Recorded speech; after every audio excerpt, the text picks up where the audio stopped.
Star Wars 7x7, episode 2741. The Light of the Jedi goes dark in more ways than one in The Fallen Star, which is the kickoff of Wave 3 of Phase 1 of the High Republic Mega Storytelling Initiative.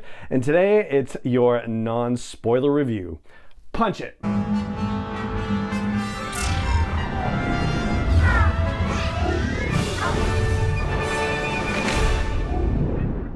Hey Rebel Rouser, I'm Alan Voivod and this is Star Wars 7x7, your daily dose of Star Wars joy, and thank you so much for joining me for it.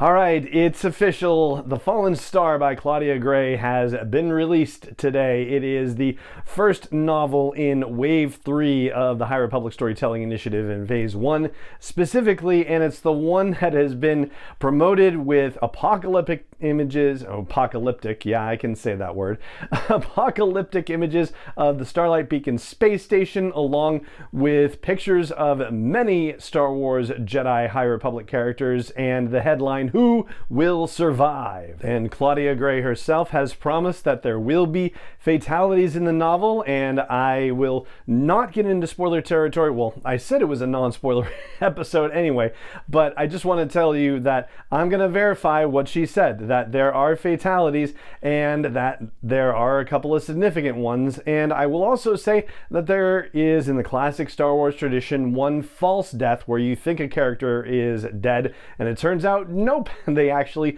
miraculously survived, but the groundwork for that survival is actually laid out in advance, so it is probably a little bit more of an earned fake death, if you will, than maybe some that you've seen in the past. But I'm getting a little ahead of myself, so let's just stay focused on what we know already, what's out there in the public about this novel. The official summary talks about it being the darkest hour for the light of the Jedi, quote unquote, and it goes on to say, time and again, the vicious raiders known as the Nihil have sought to bring the golden age of the High Republic to a fiery end. Time and again, the High Republic has emerged, battered and weary, but victorious thanks to its Jedi protectors, and there is no monument to their cause grander than the Starlight Beacon. Hanging like a jewel in the outer rim, the beacon embodies the High Republic at the apex of its aspirations, a hub of culture and knowledge, a bright torch against the darkness of the unknown, and an extended hand of welcome to the furthest reaches of the galaxy. As survivors and refugees flee the Nihil's attacks, the beacon and its crew stand ready to shelter and heal. The grateful knights and Padawans of the Jedi Order stationed there finally have a chance to recover from the pain of their injuries and the grief of their losses, but the storm they thought had passed still rages. They are simply caught in its eye. Marchion Ro, the true mastermind of the Nihil, is preparing his most daring attack yet, one designed to snuff out the light of the Jedi. And they went on to release the opening crawl of the book as well, which goes like this. The tragic events of the Republic fair, and that's from The Rising Storm, right? Galvanize the galaxy. The Jedi and the Republic have gone on the offensive to stop the marauding Nihil. With these vicious raiders all but defeated, Jedi Master Avar Kriss has her sights set on Lorna D, the supposed eye of the Nihil, and has undertaken a mission to capture her once and for all. But unbeknownst to the Jedi, the true leader of the Nihil, the insidious Marchion Ro, is about to launch an attack on the Jedi and the Republic on a scale not seen in centuries. If he succeeds, the Nihil will be triumphant and the light of the Jedi will go dark. Only the brave Jedi Knights of Starlight Beacon stand in his way, but even they may not be enough against Ro and the ancient enemy that's about to be unleashed. And there have been 3 different excerpts released leading up to the book launch. One of them was published on StarWars.com, one of them showed up in The Wrap, and another one showed up on Gizmodo.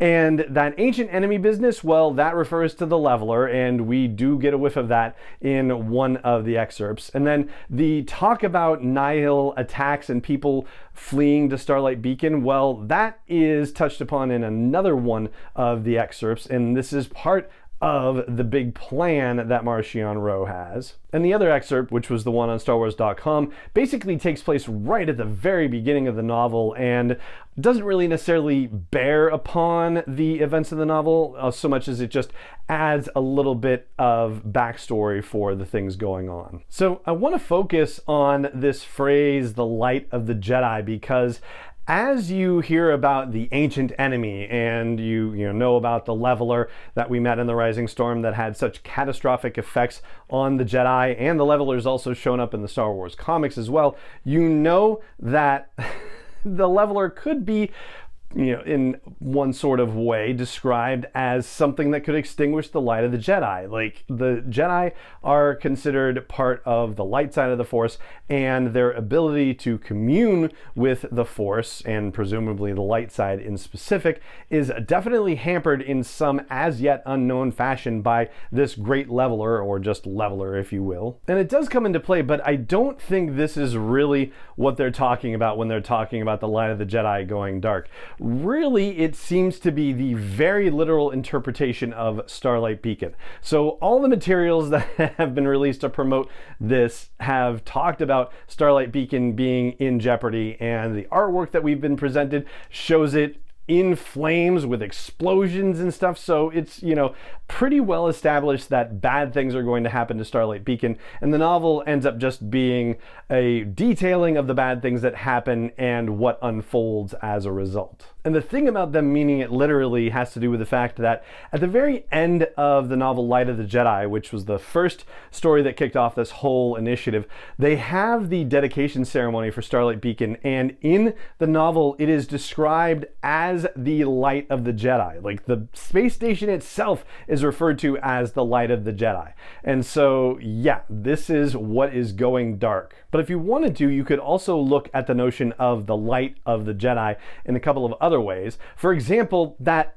thing that we read you about how the Republic has been battered and weary, but thanks to the help of its Jedi protectors, it's always, come through whatever crises happen. Well, these crises keep happening, and the Jedi seem unable to prevent them. And so at some point, the notion of the Jedi being, source of light and protection in the galaxy is going to go away, because they can't keep these things from happening. And then, of course, there's the question of whether all the Jedi are going to stay on the light side of the Force.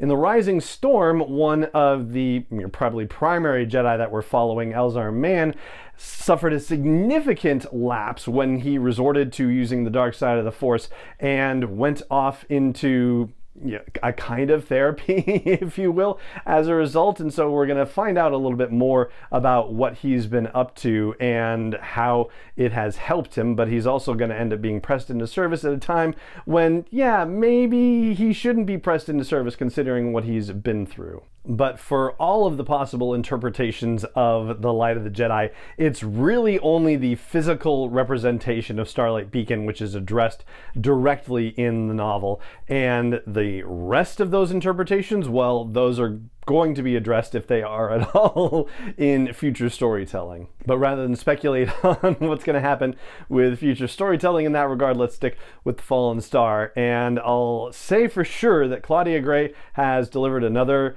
great read. She is just effortless, it feels like. It just flows so well. It is a page turner in the literal sense of the word, or a page tapper in the Kindle sense of the word. And she's asked to do something that she hasn't really been asked to do in previous Star Wars novels that she's written, which is to say that she follows a bunch of different characters and a bunch of different storylines all working together, as opposed to sticking with a few characters and only weaving in one or two storylines of major groups of characters going on. And unsurprisingly, she does it very well.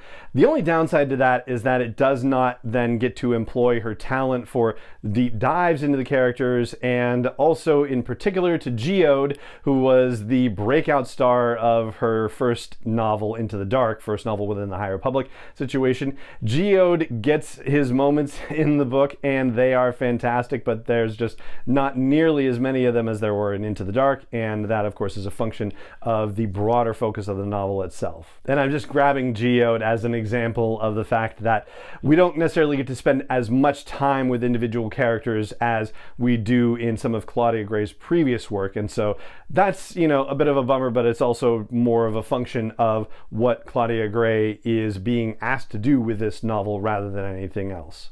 If there's any particular criticisms I have about The Fallen Star, they basically fall into sort of a macro level situation and a micro level situation.